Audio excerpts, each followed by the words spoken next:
চলো ফ্রেন্ডস, তোমাদের সঙ্গে শেয়ার করি আমার আজকে দুপুরে একটা মেন কোর্সের রেসিপি। মানে আজকে দুপুরে মেন কি রান্না হচ্ছে সেইটাই তোমাদের সঙ্গে শেয়ার করি। কাল সানডে ছিল, কালকে চিকেন হয়েছিল আর চিকেন একটু রয়েছে। তো একটু চিকেন রয়েছে, তো সবার হবে না, যেহেতু আমরা লোক 4 জন আছি, তাই ভাবলাম যে অন্য আর একটা আইটেম করি। সেটা কি করছি দেখো। প্রথমেই আমি আলু কেটে রেখেছি এরকম ছোট ছোট করে, গোল গোল ডুমো ডুমো করে। আর একটু আদা নিয়েছি, ছাড়িয়ে রেখেছি। এবার এই আদাটার সঙ্গে আমি একটু জিরেটাও বেটে নেব। আর এখানে একটু টমেটো রেখেছি, একটা টমেটো রেখেছি, একটু বড় সাইজের টমেটো কেটে নিয়েছি। আর যেটা রান্না করব সেটা কি তোমাদের সঙ্গে দেখাচ্ছি। দেখো, এই দেখো যেটা রান্না করব সেটা হচ্ছে এই যে মাছের ডিম।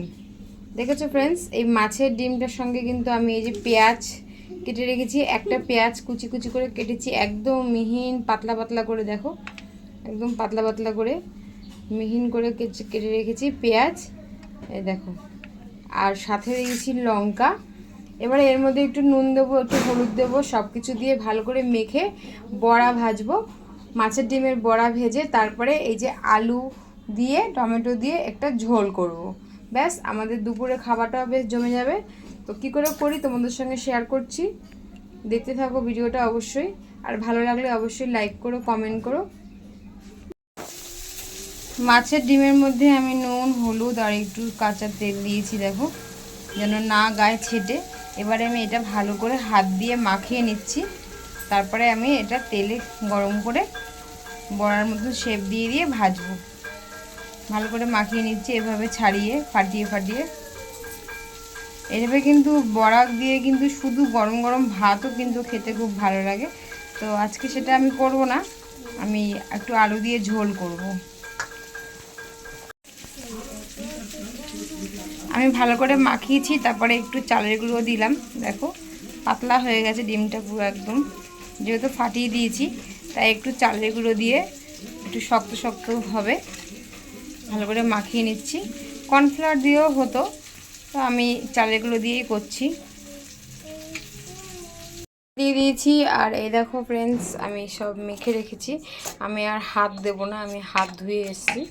এখন আমি এভাবে চামচে উঠিয়ে উঠিয়ে এক এক করে ভেজে নেব।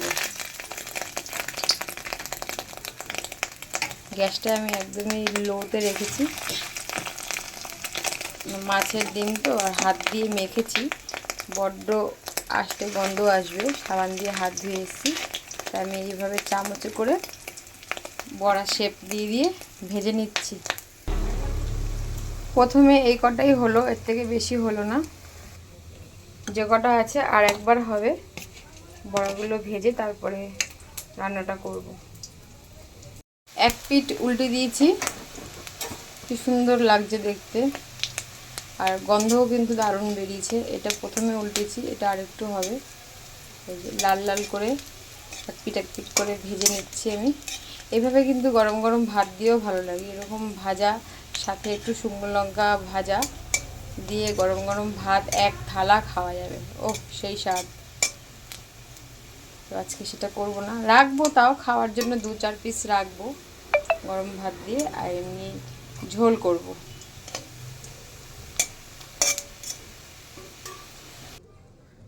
সব কটা ডিমের ভরা আমার ভাজা হয়ে গেছে। আর ভাজতে গিয়ে সত্যি ফ্রেন্ডস দেখো, হাতে তেল ছিটেছে, খুব জ্বলছে। ডিমের বড়া ভাজা কিন্তু খুব রিস্ক।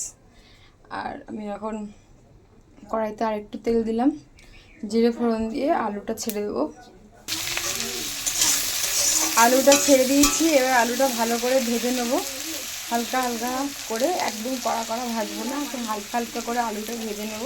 তারপরে টমেটো আর জিরে আদা বাটা যেগুলো আমি রেডি করে রেখেছি সেগুলো সব এক এক করে দিয়ে ভালো করে কষিয়ে তারপরে ডিমে জল দেবো, তারপরে ডিমগুলো ছেড়ে দেবো। আলুটা ভাজা হয়ে যাওয়ার পর টমেটো দিয়ে দিয়েছি, আর নুন, হলুদ, লঙ্কার গুঁড়ো আর আদার সাথে জিরে বাটা ছিল সব একবারে দিয়ে দিয়েছি। দেখো, দিয়ে এবার একটু সামান্য একটু জল দেবো, দিয়ে মশলাটা ভালো করে কষাবো। ভালো করে কষে উঠলেই বেশি করে জল দেবো।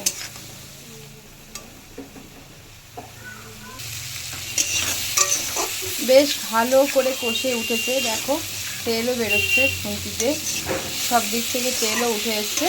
এবার আমি জল দিয়ে দেবো। আমি আবারও বলছি, আমি কিন্তু রান্না শেখানোর কেউ না, আমি যেরকম পারি আমি সেরকমই করি, আর সবটাই শেয়ার করি তোমাদের সাথে। তোমরা হয়তো আমার থেকে আরও বেশি ভালোভাবে রান্না করতে পারো, এবং হয়তো ভাবতে পারো যে এটা দেখানোর কি আছে, এটা শেখা সবাই আমরা জানি। সেটাই আমার কথা হচ্ছে, একই রান্না আমরা সবাই জানি, কিন্তু এক একজনের একরকম রান্না করার ধরন, একটা ভালোবাসা বলতে পারো। তা আমি সব কিছুই তোমাদের সঙ্গে শেয়ার করতে ভালোবাসি, তাই আমি শেয়ার করছি। আমি কিন্তু পার্সোনালি কাউকে রান্না করা শেখাচ্ছি না।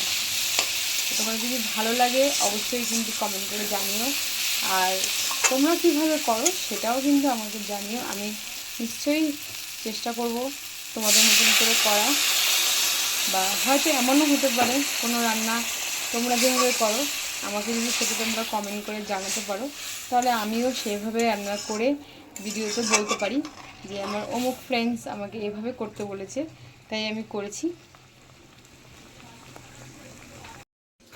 সেটাই, জল দেওয়া হয়ে গেছে, এবার একটু ভালো করে ফুটবে, তারপরে আমি ডিমগুলো এক এক করে ছেড়ে দেবো। মাছের ডিমের বড়া কিন্তু এইভাবে খুব ভালো লাগে খেতে, এক তরকারি দিয়েই কিন্তু অনেকটা ভাত খাওয়া যায়।